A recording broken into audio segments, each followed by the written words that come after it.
আসসালামু আলাইকুম ছেলেমেয়েরা, আশা করি সবাই ভালো আছো। আজকে তোমাদের যে ক্লাসটি নিতে যাচ্ছি বিষয় জেনারেল ইলেকট্রিক্যাল ওয়ার্কস 1 নবম শ্রেণী অধ্যায় 11। অধ্যায়ের নাম ইলেকট্রোম্যাগনেটিক ইন্ডাকশন। তোমরা আবারও শোনো, অধ্যায়ের নাম ইলেকট্রোম্যাগনেটিক ইন্ডাকশন। এই অধ্যায়টা একটু কষ্ট হলে বারবার পড়ে নিতে হবে, কারণ একটু মনে থাকার মতো প্রশ্ন আছে, আবার মনে থাকার মতো প্রশ্ন নেই। সবচেয়ে সেন্সিটিভ এই অধ্যায়ে তোমাদের শেখার মতো অনেক কিছুই আছে, কিন্তু বারবার তোমাদের পড়তে হবে। আমরা প্রথমে চলে যাবো এই অধ্যায়ে ফ্যারাডের সূত্র।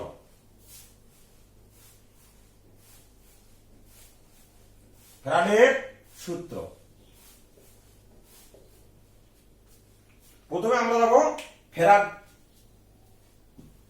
ফ্যারাডের সূত্র। ফ্যারাডের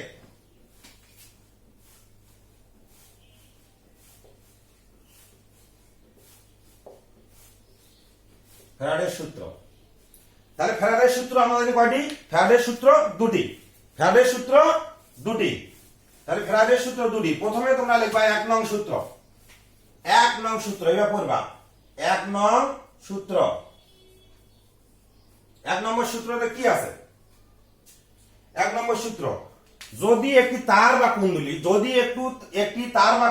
ইলেকট্রোমোটিভ ফোর্স এর আবেশিত হয়, যদি একটি তার বা কুণ্ডলীর ইলেকট্রোমোটিভ ফোর্সের আবেশিত হয়, তখন উক্ত তারের সাথে সংযুক্ত ফ্লাক্সের পরিবর্তন হয়। উক্ত তারের সাথে সংযুক্ত ফ্লাক্সের পরিবর্তন হয় বা ঘটে। 2 নম্বর সূত্রে চলে যাই। 2 নং সূত্র। 2 নং সূত্র, আবেশিত ইলেকট্রোমোটিভ সরাসরি ফ্লাক্সের পরিবর্তন হারের সাথে সমানুপাতিক। এই হলো ফ্যারাডের সূত্র। এরপরে প্রশ্নে আমরা চলে যাই লেন্জের সূত্র।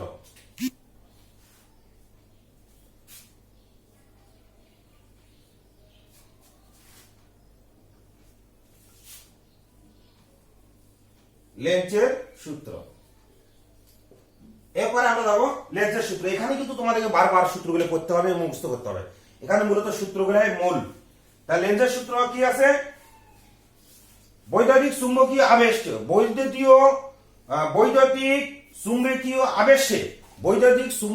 আবেশে আবেশিত ইএমএফ এর কারেন্ট অভিমুখে একই রূপ হয়। যার কারণে সৃষ্টি তারকে বিপরীত দিকে প্রবাহিত হয়। কারেন্টকে বিপরীত দিকে প্রবাহিত হয়। আবারও বলছি, বৈদ্যুতিক চুম্বকীয় আবেশে আবিষ্ঠিত ইএমএফ এর কারেন্ট অভিমুখে একই রূপ হয়, যার কারণে সৃষ্টি তারকে বিপরীত দিকে প্রবাহিত হয়। আর একটা কথা এখানে বলি, তোমাদের বারবার বলতে ইএমএফ এর পূর্ণ রূপটা কি? Electromotive force. এটা তো মনে থাকে, কারণ কথায় এখানে ইএমএফ আছে, ইলেকট্রোমোটিভ ফোর্স। এখন লেন্জের সূত্র প্রয়োগ কোন জায়গায় হয় এটা জানতে হবে। লেন্জের সূত্র প্রয়োগ কোন জায়গায় হয়? লেন্জের সূত্র প্রয়োগ হয় জেনারেটর এবং ট্রান্সফরমারে। তাহলে এখানে ইলেকট্রোমোটিভ ইন্ডাকশন বলিতে কি বলো? ইলেকট্রোমোটিভ ইন্ডাকশন বলিতে কি বোঝো? এখন মনোযোগ দাও। এইটা প্রতিটা প্রশ্ন বারবার দেখতে হবে, বারবার উত্তরগুলো দেখতে হবে, তবে তো মুখস্থ হবে। নিজের চেষ্টা না করলে অন্য কেউ মুখস্থ করে দেবে না।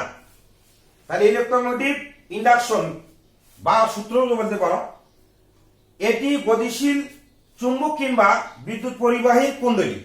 একটি গতিশীল চুম্বক কিংবা বিদ্যুৎ পরিবাহী কুণ্ডলী ক্ষণস্থায়ী বিদ্যুৎ চালক বল, যা বিদ্যুৎ প্রবাহের উৎপন্ন হওয়ার পদ্ধতিকে বিদ্যুৎ চুম্বকীয় আবেশ বা ইলেকট্রোমোটিভ ইন্ডাকশন বলে। এরপরে আমরা যাব ইন্ডাকটেন্স। ইন্ডাকটেন্স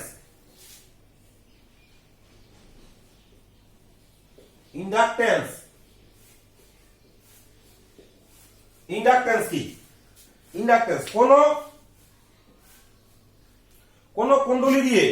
কোন কুণ্ডলী দিয়ে প্রবাহিত প্রতিটি এম্পিয়ার কারেন্ট যত বলরেখা চুম্বকে তত বলরেখার সাথে সংশ্লিষ্ট হয় তার গুণফলকে ইন্ডাকটেন্স বলে। আবারও বলি, কোন কুণ্ডলী দিয়ে প্রবাহিত প্রতিটি এম্পিয়ার কারেন্টের সাথে সংশ্লিষ্ট হয়। আবার কোন কুণ্ডলী দিয়ে প্রবাহিত প্রতিটি এম্পিয়ার কারেন্ট যত চুম্বক বলরেখা বা কুণ্ডলীর যত পাকের সঙ্গে সংশ্লিষ্ট হয় তার গুণফলকে কুণ্ডলীর ইন্ডাকটেন্স বলে। ওয়ার একক হচ্ছে হেনরি, ওয়াকে এল দ্বারা প্রকাশ করা হয়। এরপর প্রশ্ন হল, গতিশীল আবেশ ইএমএফ কি? গতিশীল আবেশ ইএমএফ কি?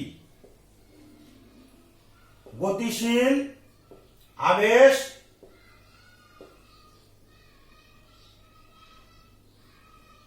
ইএমএফ, গতিশীল আবেশ ইএমএফ কোন কয়েলের সাথে সংশ্লিষ্ট চুম্বক বলরেখার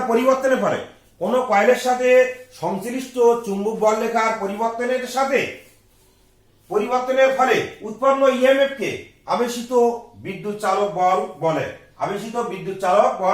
বলে।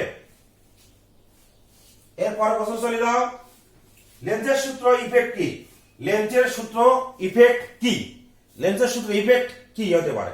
যেমন তোমরা শোনো, কি হচ্ছে ওষুধ খেলে আর পার্শ্ব প্রতিক্রিয়া কি, তেমন লেন্জের সূত্র ইফেক্ট কোনটা? বিদ্যুৎ প্রবাহের দিকে এমন হয় যে যাকে নিয়ে এটি উৎপন্ন হয়,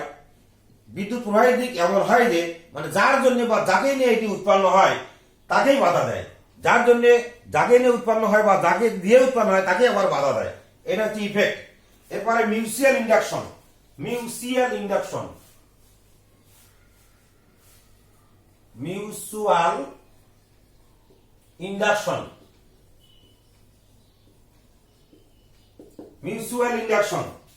দুটি পাশাপাশি কুণ্ডলী সাধারণত পাশাপাশি থাকে, দুটি পাশাপাশি কুণ্ডলীর মধ্যে একটি কুণ্ডলীর কারেন্ট পরিবর্তনের ফলে কুণ্ডলীতে ভোল্টেজ আবিষ্কৃত হয়। এই প্রক্রিয়াকে মিউচুয়াল ইন্ডাকশন বলে। এরপরে প্রশ্ন চলে যায়, পারস্পরিক আবেশ কি কি বিষয়ের উপর নির্ভর করে? পারস্পরিক আবেশ কি কি বিষয়ের উপর নির্ভর করে? দুটি বিষয়ের উপর নির্ভর করে। ফ্লাক্সের পরিবর্তনের হার, একটা হচ্ছে ফ্লাক্সের পরিবর্তনের হার, আর একটা হচ্ছে কুণ্ডলীর পাক সংখ্যাকে আমরা সাধারণত এন দ্বারা প্রকাশ করি। এরপরে পারস্পরিক আবেশ কি? এটা আবার প্রশ্ন আছে।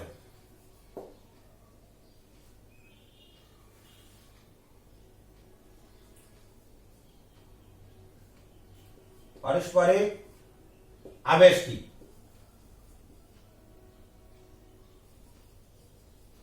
পারস্পরিক আবেশ এটা কাকে বলে? পাশাপাশি দুটি কুণ্ডলীর মধ্যে যদি এই একটি কুণ্ডলীতে কারেন্টের পরিবর্তে বা কারেন্টের ফলে অপর একটিতে ভোল্টেজ আবিষ্কৃত হয়, তখন ওই আবিষ্কৃতকে পারস্পরিক আবেশ বলে। অর্থাৎ দুটি কুণ্ডলী, এরপরে আরো একটা প্রশ্ন বলে দিয়েছে, এটা কুণ্ডলী প্যার সংখ্যা, এটা আর একটা কুণ্ডলী। ধরো একটাতে বিদ্যুৎ প্রবাহিত হয় আর একটাতে বিদ্যুৎ প্রবাহিত না, কি হয়? ভোল্টেজ আবিষ্কৃত হয়, তাকে পারস্পরিক আবেশ বলে। আমরা পরের প্রশ্ন চলে যাই, আবেশিত তড়িৎচালক বল কি? আবেশিত তড়িৎচালক বল আবেশিত তড়িৎচালক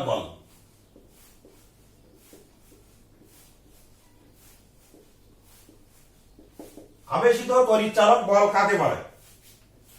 যদি কোনো কয়েলের সঙ্গে বারবার বলতেছি, সংশ্লিষ্ট চুম্বক বলরেখার পরিবর্তনের ফলে যে ইএমএফ উৎপন্ন হয়, অর্থাৎ যে ইলেকট্রোম্যাগনেটিক ফোর্স উৎপন্ন হয়, উক্ত ইলেকট্রোম্যাগনেটিক ফোর্সকে আবেশিত তড়িৎচালক বল বলে। আবেশিত কারেন্ট, এরপরে দাও আবেশিত কারেন্ট। আবেশিত কারেন্ট কি?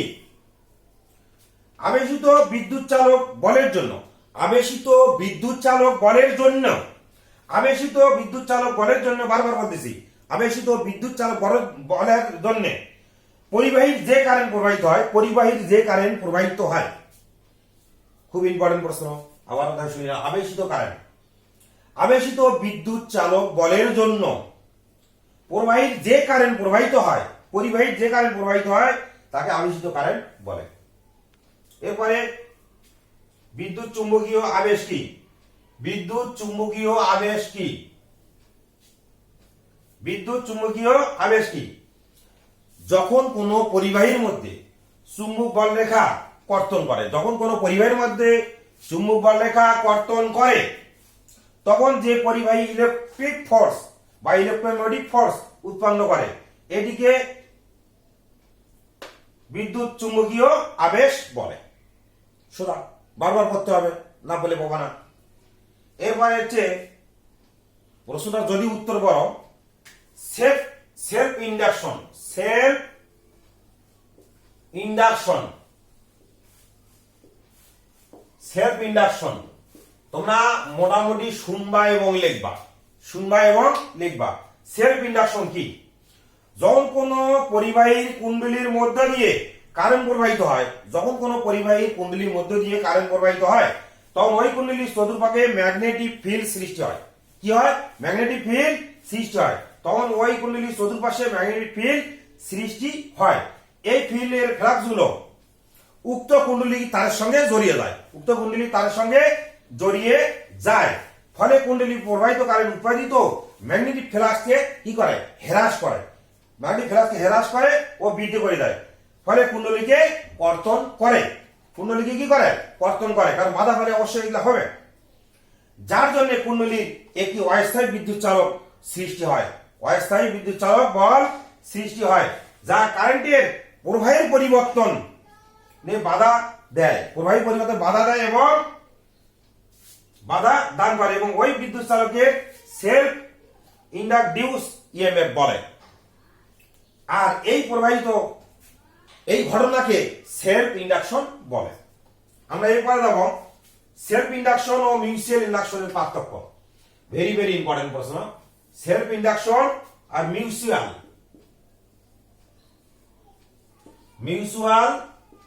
ইন্ডাকশনের পার্থক্য।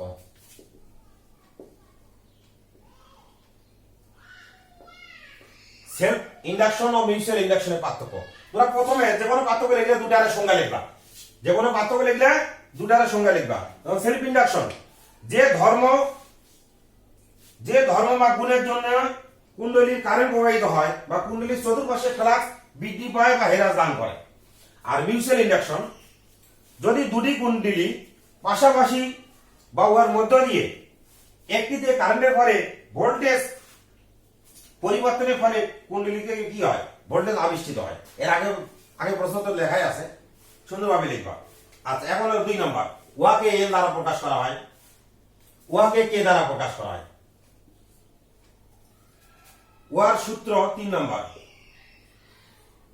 উহার সূত্র এন সমান সমান এন কিউ ডিভাইডেড আই, আর ইয়ার সূত্র কে সমান সমান Q2 ডিভাইডেড Q1। 4 নম্বর, ইয়ার একক হেনরি আর উহার কোনো একক নেই, উহার কোনো একক নেই। এই হচ্ছে তোমাদের পার্থক্য। তোমরা বারবার আমি লিখে দিলে হবে না, বা আমি ক্লাস নিয়ে আমার ক্লাসটা তোকে বারবার দেখতে হবে, বারবার পড়তে হবে, বারবার মুখস্থ করতে হবে, চেষ্টা করা লাগবে। চেষ্টা না করলে হবে না। এরপরে একটা ভেরি ভেরি ইম্পর্টেন্ট প্রশ্ন আছে, যা তোমরা বই থেকে সুন্দরভাবে লিখে নিতে পারবা। প্রমাণ করো যে ই সমান সমান N D phi divided DT. বারবার লক্ষ্য করো, এটা বারবার আমি বলতেছি, এটা অবশ্যই সবাইকে করে নিতে হবে। পার্থক্য ব্যাখ্যা, ই সমান সমান N D phi divided DT, একক হচ্ছে ভোল্টেজ। এটা প্রমাণটা অবশ্যই করতে হবে। এই অধ্যায় মোটামুটি আজকে এই পর্যন্ত শেষ। তাই ইনশাল্লাহ সবাই ভালো থাকো, সুন্দর থাকো। আল্লাহ হাফেজ।